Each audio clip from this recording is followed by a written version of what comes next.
Hello friends, welcome to Joy academy. Joy academy চ্যানেলের তরফ থেকে তোমাদের সকলকে স্বাগত। ফ্রেন্ডস, প্রতিদিনের মতো আজকের ক্লাসে বাছাই করা 30টি জিকে প্রশ্নোত্তর নিয়ে আলোচনা করব। প্রত্যেকটি প্রশ্ন পরীক্ষার জন্য খুবই গুরুত্বপূর্ণ, তাই তোমরা সকলে আজকের ক্লাসটি প্রথম থেকে শেষ পর্যন্ত দেখবে। ওকে, তো দেখো আজকের প্রথম প্রশ্ন, কত সালে ভারতীয় বন সংরক্ষণ আইন চালু করা হয়? কত সালে ভারতীয় বন সংরক্ষণ আইন চালু করা হয়?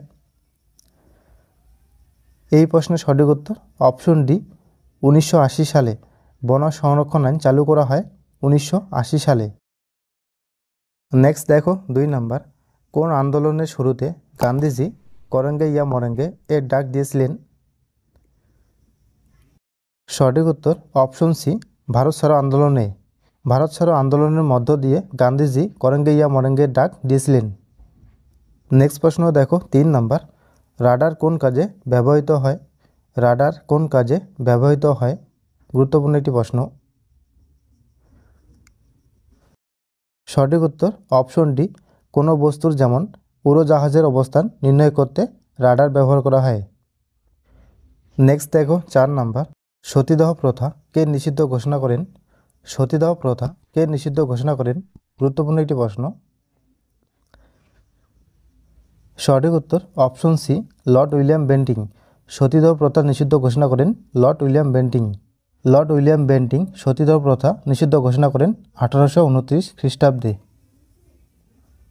নেক্সট দেখো 5 নাম্বার, ভারতীয় সেনাবাহিনীর সুপ্রিম কমান্ডার হলেন? ভারতীয় সেনাবাহিনীর সুপ্রিম কমান্ডার হলেন? 4টি অপশনের মধ্যে সঠিক উত্তর অপশন এ, রাষ্ট্রপতি। নেক্সট দেখো 6 নাম্বার, পার্লামেন্টের কোন কক্ষের সভাপতি সেই কক্ষের সদস্য নয়? সঠিক উত্তর অপশন বি, রাজ্যসভার। নেক্সট দেখো 7 নাম্বার, হিন্দু বিধবা বিবাহ আইন কত খ্রিস্টাব্দে পাশ হয়? সঠিক উত্তর অপশন বি, 1856 খ্রিস্টাব্দে। হিন্দু বিধবা বিবাহ আইন 1856 খ্রিস্টাব্দে পাশ হয়। নেক্সট দেখো 8 নাম্বার, সৌরশক্তির উৎস কি? সৌরশক্তির উৎস কি? 4টি অপশনের মধ্যে সঠিক উত্তর অপশন এ, পারমাণবিক সংযোজন। সৌরশক্তির উৎস হল পারমাণবিক সংযোজন। নেক্সট দেখো 9 নাম্বার, কোথায় সতীশ ধাওয়ান মহাকাশ কেন্দ্র অবস্থিত? সঠিক উত্তর অপশন বি, শ্রীহরিকোটায়। অন্ধ্রপ্রদেশের শ্রীহরিকোটায় সতীশ ধাওয়ান মহাকাশ কেন্দ্রটি অবস্থিত।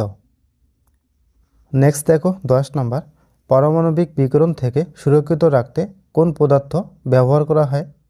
গুরুত্বপূর্ণ একটি প্রশ্ন। সঠিক উত্তর অপশন ডি, সীসা।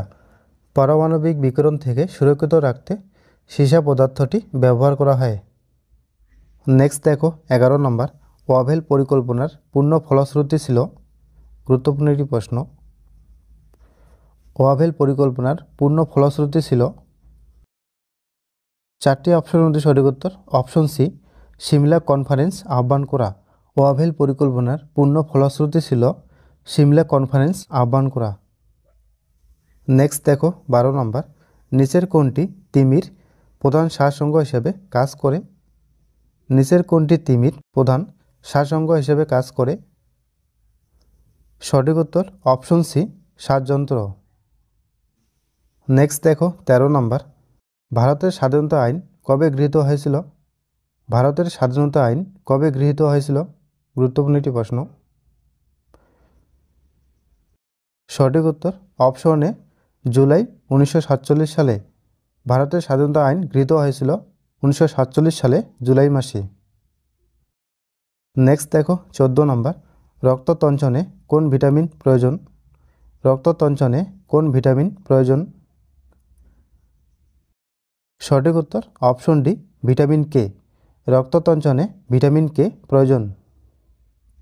নেক্সট দেখো 15 নম্বর, কোন ঘটনার পর মহাত্মা গান্ধী অসহযোগ আন্দোলন প্রত্যাহার করেন?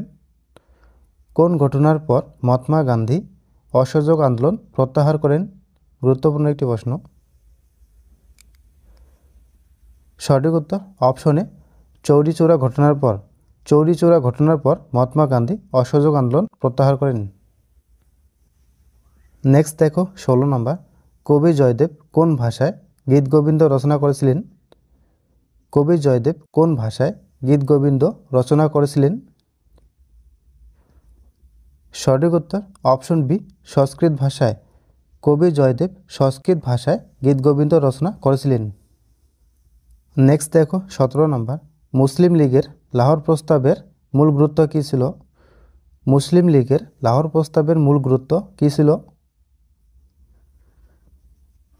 সঠিক উত্তর অপশন ডি, পাকিস্তান প্রস্তাব গ্রহণ করা।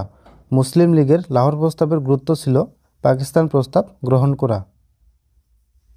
নেক্সট দেখো 18 নম্বর, ভারতের ধান উৎপাদনে প্রথম রাজ্য কোনটি? ভারতের ধান উৎপাদনে প্রথম রাজ্য কোনটি? সঠিক উত্তর অপশনে পশ্চিমবঙ্গ। ভারতের ধান উৎপাদনে প্রথম রাজ্য হল পশ্চিমবঙ্গ।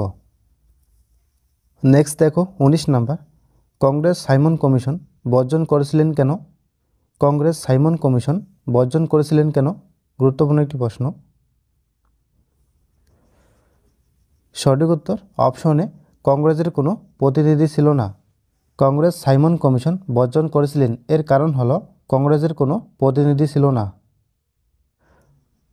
নেক্সট দেখো 20 নম্বর, বেসিনের সন্ধি কত খ্রিস্টাব্দে অনুষ্ঠিত হয়? বেসিনের সন্ধি কত খ্রিস্টাব্দে অনুষ্ঠিত হয়? সঠিক উত্তর অপশন সি, 1802 খ্রিস্টাব্দে। বেসিনের সন্ধি 1802 খ্রিস্টাব্দে অনুষ্ঠিত হয়। নেক্সট দেখো 21 নম্বর, মহানন্দা অভয়ারণ্য কোথায় অবস্থিত? মহানন্দা অভয়ারণ্য কোথায় অবস্থিত? সঠিক উত্তর অপশনে দার্জিলিংয়ে। মহানন্দা অভয়ারণ্য দার্জিলিংয়ে অবস্থিত। নেক্সট দেখো 22 নম্বর, কাকে দক্ষিণ ভারতের বিদ্যাসাগর বলা হয়? কাকে দক্ষিণ ভারতের বিদ্যাসাগর বলা হয়? সঠিক উত্তর অপশনে বীরেশ্বর লিঙ্গমকে দক্ষিণ ভারতের বিদ্যাসাগর বলা হয়, বীরেশ্বর লিঙ্গমকে। নেক্সট দেখো 23 নম্বর, সর্বাপেক্ষা কম সালোক সংশ্লেষ হয় কোন আলোয়? সঠিক উত্তর অপশন সি, সবুজ আলোয়। সর্বাপেক্ষা কম সালোক সংশ্লেষ হয় সবুজ আলোতে। নেক্সট দেখো 24 নম্বর, কার উপর ভিত্তি করে ভারতে মুদ্রাস্ফীতির হার নির্ণয় করা হয়? কার উপর ভিত্তি করে ভারতে মুদ্রাস্ফীতির হার নির্ণয় করা হয়? সঠিক উত্তর অপশন বি, কনজিউমার প্রাইস ইন্ডেক্সের ভিত্তিতে। নেক্সট দেখো 25 নম্বর, ভারতীয় সংবিধানের ক্ষমতা বিন্যাসে শিক্ষা অন্তর্ভুক্ত হয়? সঠিক উত্তর অপশন সি, যৌথ তালিকায়। ভারতীয় সংবিধানের ক্ষমতা বিন্যাসে শিক্ষার অন্তর্ভুক্ত হয় যৌথ তালিকায়। নেক্সট দেখো 26 নম্বর, কোন প্রক্রিয়ায় নিউক্লিয় চুল্লিতে সংশ্লিষ্ট নিউক্লিয় বিক্রিয়া ঘটে? সঠিক উত্তর অপশনে ফিশন প্রক্রিয়ায়। নেক্সট দেখো 27 নম্বর, নীল রোহিত কার ছদ্মনাম? সঠিক উত্তর অপশনে সুনীল গঙ্গোপাধ্যায়ের। নেক্সট দেখো 28 নম্বর, নিচের কোন রশ্মিটি সবচেয়ে বিপজ্জনক? নিচের কোন রশ্মিটি সবচেয়ে বিপজ্জনক? চারটি অপশনের মধ্যে সঠিক উত্তর অপশন সি, গামা রশ্মি। গামা রশ্মি সবচেয়ে বিপজ্জনক। নেক্সট দেখো 29 নম্বর, দ্বৈত শাসনের প্রবর্তককে? দ্বৈত শাসনের প্রবর্তককে? সঠিক উত্তর অপশন সি, রবার্ট ক্লাইভ। দ্বৈত শাসনের প্রবর্তক হলেন রবার্ট ক্লাইভ। আজকের শেষ কোশ্চেন, দক্ষিণ ভারতের সর্বোচ্চ শৃঙ্গের নাম কি? দক্ষিণ ভারতের সর্বোচ্চ শৃঙ্গের নাম কি? সঠিক উত্তর অপশন ডি, আনাইমুদি। দক্ষিণ ভারতের সর্বোচ্চ শৃঙ্গের নাম আনাইমুদি। ফ্রেন্ডস, আজকের ক্লাসটি এ পর্যন্তই। ক্লাসটি ভালো লাগলে অবশ্যই লাইক কমেন্ট করে জানাবে।